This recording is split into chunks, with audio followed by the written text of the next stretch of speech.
dutangiriye muri resitora aho tubona umukobwa rwose ari mu kazi. Ako kanya hari umumama winjiye, ariko uyu mumama umurebye yambaye imyenda icitse itameshe, mbega bisa nk'aho aba ku muhanda. Nibwo umukobwa mubaza niba hari icyo amufasha. Umumama nibwo amubwira ko rwose ari we wari watanze order. Umukobwa nibwo yifata kuri ati ngiye yabonetse iragura byonyine amadolari 20. Umumama nibwo akora mu mufuka akamwereka uduceri afite, akabwira se ibi byakunda. Umukobwa ati ntabwo byakunda, ati rwose ayo mafaranga yo nta nubwo ari na kimwe cya kabiri cyagura ibyo kurya bya hano. Nibwo umukobwa yiyumvira, gusa urebye ku ruhande bose arimo aramucunga aramureba, maze umukobwa nibwo agira akabwira umumama ati wigira ikibazo, atasigaye ndaza kwiyongeraho, ariko amuhereza ibiryo. Ku rundi ruhande haba hari umusore rwose uri ku mashini bisa nk'aho ahuze ndetse yishimiye iyo serivisi. Gusa boss araza akamubaza ati urakora ibiki? Umukobwa ati rega nagerageza gufasha umubyeyi. Boss ati ni gute umbeshya wowe? Ati rega biragaragara ko utanga ibiryo ukabitanga ahandi. Umukobwa ati oya boss ntabwo ari byo, nari namubwiye ko ndishyura ibisigaye byose. Boss ati ntabwo ariho bafashiriza abantu. Nibwo mwaka ibiceri maze akabiha umubyeyi, yarangiza akubwira ati genda uzagaruke wabonye amafaranga yo kwishyura, ihute vuba hano, ati gutuma ahantu hagaragara nabi ku bakiriya. Umukobwa ati Cesar igezaho yakeneye ubufasha butoya bwonyine. Ati ubufasha? Ati ese ukeka ko ari gutyo resitora ikora? Umubyeyi nibwo asohoka akagenda, maze boss agazirana n'umukobwa mwihanangiriza amubwira ati ntukazongere gukora ikosa n'iri na rimwe. Umukobwa we uko abigenza maze bityo akabisubizayo. Gusa wa musore wari uri ku ruhande rwose nibwo afata ibikapu bye n'imashini ndetse na telefone akigendera. Tugaruke ku rundi ruhande, nyuma y'igihe kinini cyane nguwo boss n'umukozi we. Boss ati mbega umunsi utangaje, nk'ubu dufunze kare bitewe nuko twacuruje ibiribwa bikeya. Ati biranagoye kuba umuntu yabona abantu rwose. Umukozi ati oya boss tuza, ati ni business, hari igihe kimwe nyine iminsi iba myiza ikindi bikagorana. Ati kandi urabizi ko business zose muri iyi minsi ziri kugenda gake. Boss ati wenda tuzaruka ejo bizagenda, ariko mbere ko dufunga atakira nibwo amuhereza igihago rwose cyuzuyemo ibiryo byinshi bagomba kujugunya cyasagutse. Umukobwa nibwo abwira boss ati boss hano harimo ibiryo byinshi cyane. Ati ese urabyumvise turamutse tubihaye abantu bari ku muhanda? Boss nibwo muganga atari kuri umusazi, ati niko dutekereza ko wafata ibiryo ukabiha abantu bari ku muhanda wo. Umukobwa ati oya numvaga ntacyo bitwaye kuba twafata ibiryo tukabiha ababikeneye. Boss ati ntabwo nanubura kubyumva, ati ntabwo utekereza ko turamutse tubagaburiye nonaha bazajya bakomeza kuza buri munsi? Ati twazajya duhora tubagira buri munsi baza ku rugi rwacu bakomana. Atumva nkubwire bifate ujye kubijugunya mu myanda nonaha byihuse. Ati kandi ikindi ntukazongere kumbwiriza ukuntu nyobora business yanjye. Umukobwa nibwo amukubita agafuka akagenda. Ese arabita, ese biragenda bite? Boss ngo mu modoka yicaye mu modoka rwose ari kwibaza uburyo ki ibihombo biri kuza muri business ye. Nibwo yisaka ashaka telefone, nibwo ashaka gusohoka ngo arebe, gusa arebye hanze abona wa mukobwa yicaranye nawe umubyeyi ashaka kumuha ibiryo. Boss nibwo ava mu modoka yihuse rwose, haracu wambaye. Umukobwa ari kumuhereza ibiryo, reka turebe ukuntu biragenda. Boss ngo waraje n'umujinya mwinshi ahita afata bya biryo akahita byakawa mu byaga ahita bijugunya mu myanda. Umukobwa ati ariko nibiki uri gukora boss? Ati ese birakubabaza iyo mfashe nk'uyu mubyeyi nkamuha ibiryo? Boss ati remember, ibuka, ati ibiryo byose byasigaye bigomba guhita bijya mu myanda. Umukobwa ati ariko ni ukubera iki boss? Ati ese ntubona ko hari amatoni y'abantu benshi bari hano hanze bakoresha ibi biryo? Ati kandi ikindi ntacyo byadukoraho.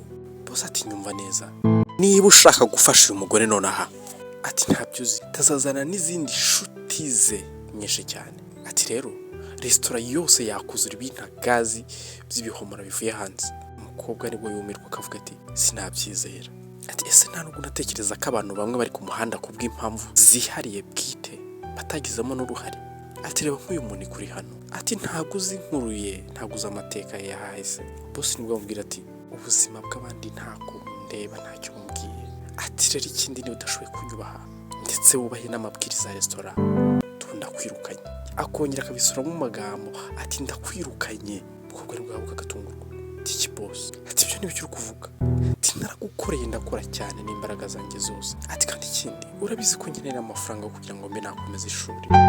Boss ati ibyo nyine nibyo wabona nyine muri ibyo byayi byo gufasha nyine, ati ibi ntabwo ari business. Ati rero atuzaze ejo utwara udufaranga twari twasigaye, ati naho ibi ngibi ngiye guhita mbyitwarira mu myanda byihuse. Boss nibwo afata cya gishashi rwose cya gifuka cya kirimo bya biryo byose akagiterura agishaka kukijyana mu myanda. Umukobwa aburi cyakora amaze akicara na wa mubyeyi rwose mu maro mwinshi. Umubyeyi nibwo muri akabura ati ihangane mukobwa, atubuza akazi k'ubwanjye. Umukobwa ati wigira ikibazo mubyeyi, ati nanjye ntabwo niyumvishaga uburyo ki nakorera umuntu nkuriya ndetse unatekereza kuriya. Umubyeyi nibwo buri atari kuhagataho wirakara wibabara, ati uracyari muto, ati uzabona akazi keza gashimishije, terega n'ubundi uriya boss ntabwo aragukwiriye. Umukobwa ati tari tereka nizere ko Imana iri kukumva, ati wenda hari ndaza kubona ikintu vuba aha. Nibwo bagomeza kwicara ngo baganira rwose n'ibibazo byinshi. Umukobwa ati wari uzi n'ikindi, ati reka turebe ko basi twagira ahantu twabona ikintu cyo kurya, ati ndaza kubyishyura. Ubwo bahaguruka barakwereka nyuma y'igihe kirekire umukobwa yicaye iwe rwose yabuze aho kwerekera, ari kwibaza isi iri kumwikaragira aho yabuze aho yerekera. Mwibuke yabuze akazi cyangwa yumva hari umuntu ukomanze, nibwo ahaguruka agiye kureba ngo arebe nese ninde ukomanze. Hinjira umudamu ati ndi hano ku bw'ikode. Karabaye. Umukobwa nibwo yisakasa agakora mu mufuka akamwohereza udufaranga yari afite, maze umudamu akareba akavuga ati Mary, atukumaye ukwezi kumwe konyine. Bisa nk'ayo umukobwa bayitwa Mary. Mary nibwo amubwira ati yego ndabyumva Diana, gusa biragoye kubyumva. Bisa nk'aho uyu mumama nawe yitwa Diana. Mary nibwo agomeza agasobanura Diana amubwira ngo yirukanwe rwose ko nta yandi mafaranga yabona, ko rwose yaba yihanganye ko ndaza yamuha vuba. Diana nibwo amubwira ati rega nanjye mbafite ibindi bintu byo kwishyura, aya mafaranga y'ahangaha ati ntacyo nyakoraho nanjye nyafata ahita ajya mu bindi bintu agomba gukora.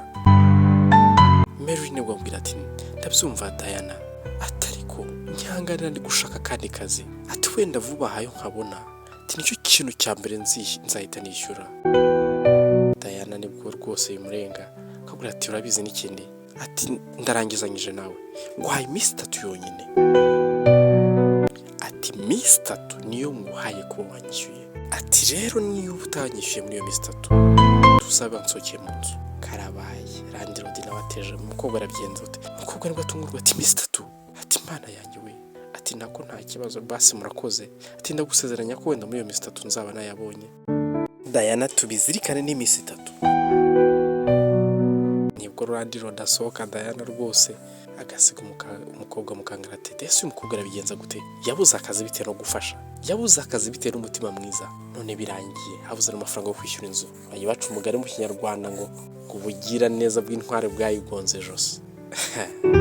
Uyu mukobwa arerekera sasa nibwo asigara yitonganya ku giti kiti, ese ubu ngubu ndakora iki noneho, ati ubu ni gute ndabona akazi mu minsi 3 yonyine.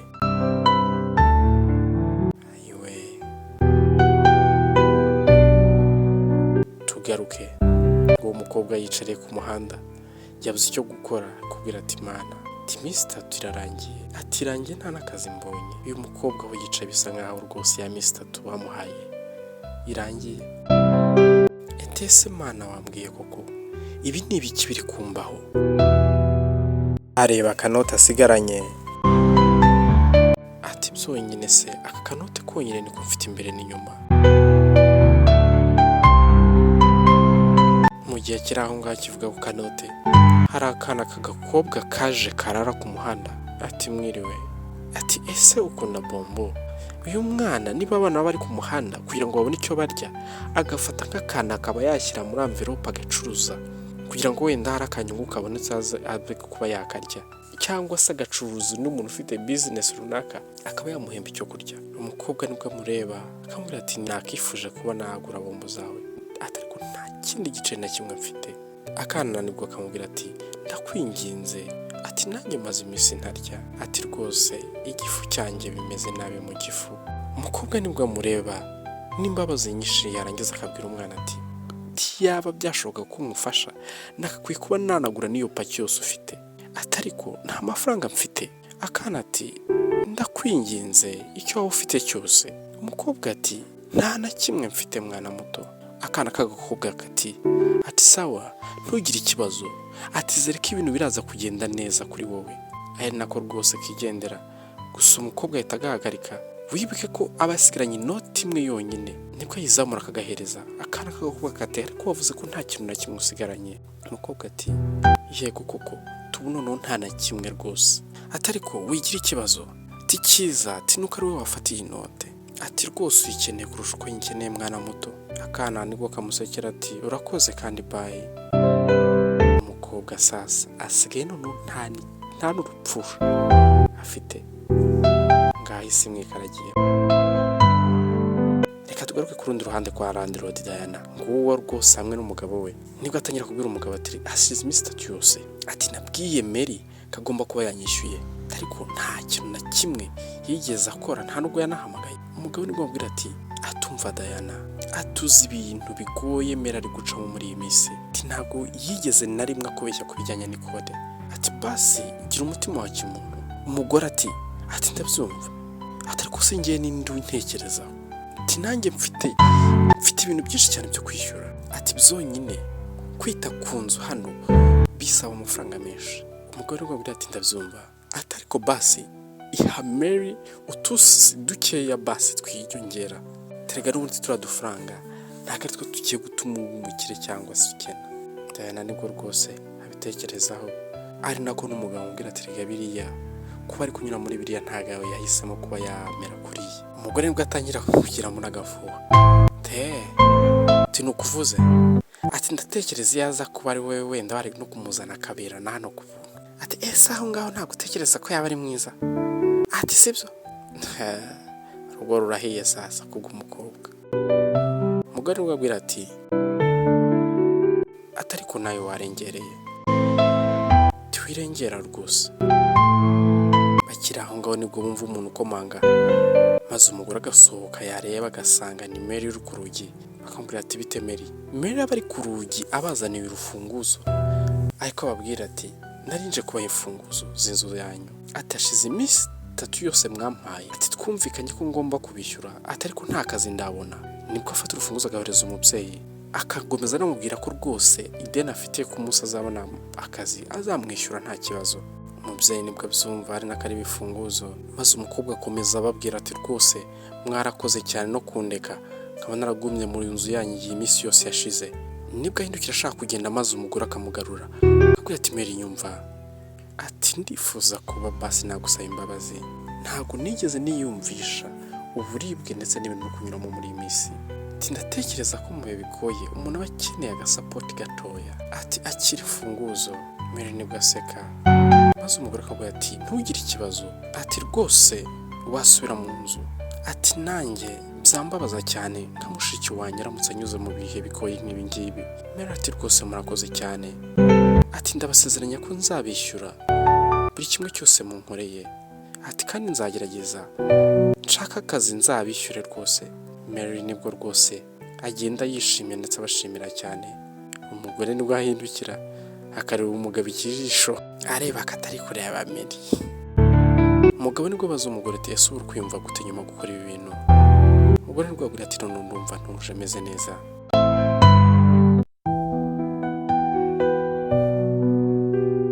Nguwo umukobwa mu rugo ari gufata buri hantu hose yapurayinze asaba akazi, akabahamagara ababaza ibijyanye n'akazi.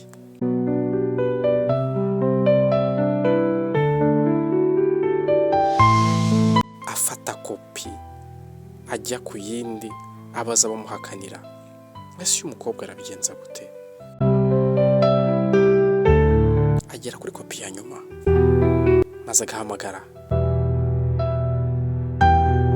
Yahamagara agatangira guseka ndetse yishimye bisa nkaho bamuhaye amakuru meza, maze akavuga ati rwose, ati yego rwose ejo nzaba mpari 3, ati murakoze cyane. Biba bisa nkaho Mary Imana imwibutse, nibwo atangira guserebura ndetse rwose ashima Imana, avuga ati Imana urakoze cyane. barakwereka muri icyo gitondo Mary yinjiranye rwose ibyishimo, gusa afitemo n'akoba kuko aba yinjiye haba hakaze, ariko umukoresha nibwo amubwira ati icara ifata agatebe. Nibwo atangira kumubwira ati narebye muri CV yawe, ati bisa nkaho ibijyanye na customer care nta experience cyangwa se nta burambe bifiteho. Umukobwa ati yego koko nibyo, ati ntago mbifiteho uburambe bwinshi, ati nakoraga niga icyarimwe, ati nigeze kuba nakora muri restaurant iri iruhande gato. Umukoresha nibwo amubwira ati muri restaurant ya Cesar. Umukobwa ati yego rwose. Boss ati waba uri wa mukobwa bafashe nabi bitewe no gufasha umubyeyi? Umukobwa ati yego yari njyewe. Ariko se wabimenye gute? Umukoresha namubwira ati nari mpari. Biba bisa nkaho uyu mugabo ari wa musore twarebaga wari uri ku ruhande afite imashini ndetse na telefone. Akomeza amubwira ati nabonye buri kimwe cyose cyabereye hariya. Umukoresha nibwo agomeza kumusobanurira ibintu byose byahabereye ko yabibonaga, ndetse ko yanagarutse n'umunsi wakurikiye yaje kwishyura akamubura. Akomeza amubwira ko rwose atishimiye uburyo ki uyu mukobwa yafashwemo. Amubwira ko yagerageje kuvugana na Cesar akamubwira ko yasezeye. Umukobwa ati mu by'ukuri ntago nigeze nsezera, ati baranyirukanye bitewe no gufasha uriya mubyeyi. Umukoresha nibwo amubwira ati nishimiye ko bakwirukanye. Umukobwa ati iki kubera iki? Umukoresha niwe wabwira ati ahantu badashobora gufata neza abakozi ntago wari ukwiye kwata umwanya wawe, ati ntago byagakwiye ko buri wese akwiye kubura akazi ke bitewe no kugira umutima mwiza. Mukakomeza amubwira ati ngaho mbwira, ati ese wakwifuza gukorana nanjye? Umukobwa ati none se urakomeje koko? Ati cyane rwose, ati nabikunda rwose, ati wenda ntago nzi bihambaye, ati ariko ndagusezeranya nakora nkakora ibirenze 200%. Ukumva uyu mukobwa bitewe nuko yashakaga akazi yageze aranavugishwa, ati rwose nakora neza. Boss mubwira ati nta kibazo, ubwo rero tuzahura ejo mu kazi. Umukobwa nibwo asohoka yishimye rwose, ibyishimo byamumaze, ati rwose tuzahura ejo mu kazi, tumugire umunsi mwiza. Barakwereka ku munsi wakurikiye umukobwa nibwo yayisaza gukomanga ahantu. Ese aha ni hehe?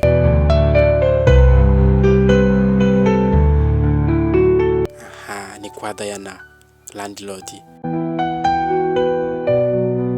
Nibwo amusuhuza rwose akanamuhereza n'ibyo yari afite mu ntoki, ari nakabwira Diana ko rwose yabonye akazi, ko rwose yaramuzaniye rwose kumwishyura amwe mu mafaranga yamusigayemo. Gusa Diana nibwo areba akavuga ati se birashoboka ko ari ukwezi kumwe? Mary nibwo amubwira turabizi, ndi gukora cyane muri iyi minsi, humura amadeni yawe nzajya ngenda nyishyura gake gake. Diana nibwo amubwira ati sawa. Mary nibwo amubwira ati rwose iyi ngiyi ni chapitre nshyashya mu buzima bwanjye, kandi ikindi ati nize gufasha abandi nk'uko wamfashije. Diana nibwo amubwira ati ibyo bintu ni byiza. Mary nibwo amubwira ati nukuri ndagusezeranya ntago nzirebaho gusa ngo nikunde, nanjye nzagerageza gufasha abandi nk'uko wamfashije. Basezeranaho niko avangwa akagenda. Barakwereka ku rundi ruhande hari umugabo waje rwose na marinete ahamagara Cesar ndetse amubwira ko bakeneye kuvugana. Cesar nguwo ari mu mpapuro bisa nkaho yacanzwe. Nibwo mwigira ngo wese urashaka ko tuvugana ibiki? Ati ko ntafite igihe cyinshi gihagije. Umugabo nibwo amubwira ati ntiwigeze wishyura aya mezi yose atatashize. Ati ukomeza ibi bintu, ati ntabwo nzongera kuba nakomeza kugusuplayinga. Cesar nibwo atangira kumusobanura atari kurabizi, ati ibicuruzwa hano hanze byabaye ikibazo muri iyi minsi, ati natwe dutegereje ko iminsi myiza yaza tugacuruza, ati rwose mbarira umpandi mahirwe, ati mukundi kwezi base.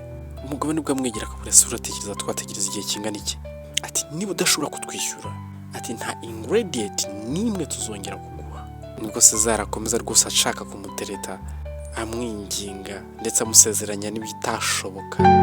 Gusa umugabo amubera ibamba ndetse anamubwira ko agomba kwishyura amafaranga rwose muri kashi byihuse ejo, ati kuko rwose batakomeza kumutegereza.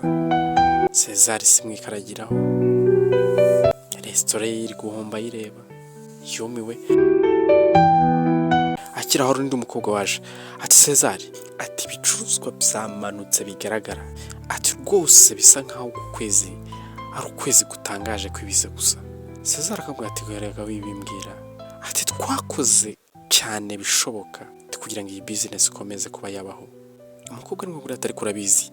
Ati "Twatakaje abakiriya benshi bitewe na serivisi mbi iri hano." Ati "Kandi numvishe ko wirukanye Mary." Ati "Niwe mukozi warushoboye." Ati "Sibyo." Cesar nibwo yahaguruka akamubwira ati "Reka nabikoze ku bwa business." Ati "Kandi ntabwo nifuza ko ahantu hanjye haba ahantu ho gufashiriza abantu." Ati "Yarakomeje rwose gukomeza atanga ibiryo bitanga hanze." Umukobwa ati "Yego, byari ngombwa ko nibyo yaragomba gukora icyo gihe." Ati "Mary yari igitangaza ku bijyanye na customer service." Ati "Buri wese yaramukundaga kandi akanamwubaha." Ati "Rero ubu ngubu uri kwishyura igiciro cyabyo." Cesar nibwo amubaza ati "None se ubu ngubu uragira ngo mbigenze nte?" Umukobwa nibwo amubwira ati "Rega dukeneye umupangu wa nyawo ufatika. Ati abantu hano hanze bari kutuvuga nabi. Kandi ndakeka tutakomeza kugira ngo ibi bikomeze bitya. Rero udakora ibishoboka." Bisa nk'aho ahantu ndaza kuhafunga. Bisa nk'aho uyu mukobwa ari we mukuru uhagarariye business. Cesar nibwo amubwira ati "Reka ibi ntego byarangira gutya." Ati "Nakoze bihagije rwose ku bw'iyi business." Umukobwa nibwo amubwira ati "Reka tuba abanyakuri Cesar we." Ati "Twatakaje abakiriya benshi." Ati "Hari abo tubereye imyenda benshi cyane." Ati "Niba ibintu tudashobora kubishyira mu buryo." Ati "Rwose njye mfite gukinga." Ati "Kandi nibyo." Ni nako umukoresha yigendera. Cesar asigara mu kangaratete rwose yabuze icyo gukora. Bajya baca umugani ngo iminsi iteka inzovu mu gwabya.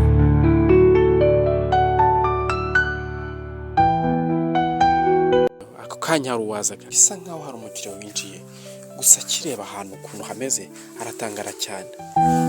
Tangata ariko bisa nawe nahibeshyeho. Tangira ko ibintu ari byiza hano.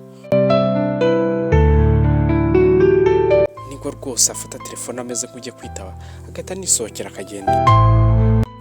Cesar nibwo isimu ikaragira agatekereza n'ukuntu n'abakiriya rwose batangiye kuhagera bakisubirirayo. Gusa ako kanya ahita yakira call. Hari umuntu umuhamagara. Gusa murabyumva, umuntu wahombye nyine abantu bose ni ukukubwira ko rwose ibyo wari wemerewe rwose byose bihagaze. Cesar isimu ikaragiyeho sasa. Cesar abura icyo akora. Nibwo nawe ku giti cyavuga ati "Ahari ndakeka mpumbye. Tahari nkeneye gufunga iyi business koko." Barakwereka ku rundi ruhande wa mukobwa. Ati "Mr. Ian." Ati "Warakoze cyane." Ati "Ndabizi rwose urahuze cyane." Ataka ibintu ni ingenzi. Uyu mukobwa afashe igihe aje kuganiriza boss. Ati "Nabonye amahirwe adasanzwe." Ati "Ndetse nabonye ahantu dushobora kuba twakwinvestisa business, twashora imari." Boss nibwo mubaza ati "Ese aho hantu ni he?" Umukobwa ati "Muri restaurant ya Cesar." Ati "Cesar restaurant iri guhomba." Ati "Rero ndakeka ko ari amahirwe yacu meza yo kuba twagenda." Ati "Ikindi kandi nakoranye na Julie." Ati "Uwo bakoranaga." Ati "Ndakeka ko rwose hari ahantu haba aho igitangaza kuri twebwe." Aha, tekereza iyo option rwose. Mary rwose aha proposal boss we amubwira ko bajya gukorera rwose muri ya restaurant yo kwa Cesar kuri guhomba bakayigura. Kandi mwibuke muri ya restaurant buri mukiriya wese yashimye Mary bitewe na serivisi ndetse n'uburyo cyari umunyamurava ku kazi. Boss nibwo amureba akamubwira "Se uri seriye kuri ibi bintu?" Ati "Nyuma y'ibintu byose byakubayeho hariya hantu." Ati "Natekerezaga ko byahasize amateka mabi." Mary ati "Yego ndabyumva." Ati "Ariko twayahindura." Ati "Twayahindura tubaha ibiribwa byiza ndetse na serivisi z'agatangaza." Ati "Rwose abantu batangira kujya bavuga byiza kuri twe." Ati "Kandi ikindi Julie yambwiye neza uburyo ki Cesar yamanagingaga ibintu nabi." Ati "Rero aho ngaho niho twabikemurira." Boss nibwo amubwira ati "Rwose ndumva bishimishije. Ariko tukwiye kwitonda tukareba koko niba ibyo bintu byakunda." Ati "Ese hari umupangu waba ufite?" Mary nibwo amubwira ati "Nta mupangu uhambaye mfite. Ati ariko ibi bintu byakuzanira inyungu nyinshi." Ati "Nzi abasupplier bose." Ati "Nzi ninde udashobotse, nzi ninde ushobotse." Ati "Rero twatanga ibiryo bifite karite ishimishije bitewe nuko dufite ingredients zishoboka ndetse ku giciro cyiza." Boss nibwo amubwira ati "Ibyo birashimishije." Akakomeza amubwira ati "Rwose uburambe ufite mu bijyanye na business, ati rwose business yakora ibihambaye n'ukuri." Umukobwa nibwo agomeza amubwira ati "Rwose business izaba ibirenze." Ati "Mu by'ukuri ntabwo nshaka kurema restaurant y'igitangaza, ariko nshaka ko buri wese yakumva yisanga muri resitora yacu. Akakomeza amubwira ati natekereje ikindi gitekerezo ko basi twakora foundation cyangwa se nk'umuryango ufasha ugatanga ibiryo ku bantu babikeneye. Ati muri ubwo buryo rero ati dushobora kuba twahinduka ahantu buri wese yifuza ndetse akeneye ndetse yanakwizera. Boss nibwo mureba akanaseka cyane avuga ati rwose biratangaje. Akakomeza amubwira ati rwose kuri iyi nshuro ntibisa nkaho tutagiye gukora business gusa, ahubwo tuzakora ibyagira ingaruka kuri sosiyete kandi nziza. Mary nibwo aseka avuga ati rwose nagatangaza. Ati none se twatangira ryari? Nibwo bakomeza kubiganiraho babinozanuza. Tugaruke ku rundi ruhande.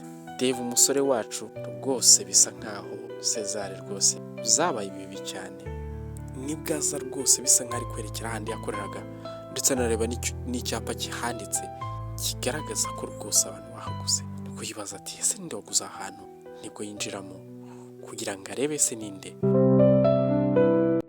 Yareba akabona Mary sasa ari gutanga service rwose abakiriya bishimye. Akinjira ati Mary nawe ati ni we Cesar. Ati byiza kukubona. Ati nafunguye akaresitora gashya hano. Ati nge ndetse nawe mpatena wawe ni mwakorana gacuri. Ati ahantu narakundaga cyane kandi numvaga rwose mpizereramo. Ati gusa birababaje kuba waracitse intege. Ati ariko mbwira niki kikuzanye hano? Cesar nibwo amubwiza ukuri ngo ati rwose nkubwije ukuri. Ati ndi gushaka akazi. Ariko nkigera aha nabonye ikimenyetso kigaragaza ko muri gushaka abakozi.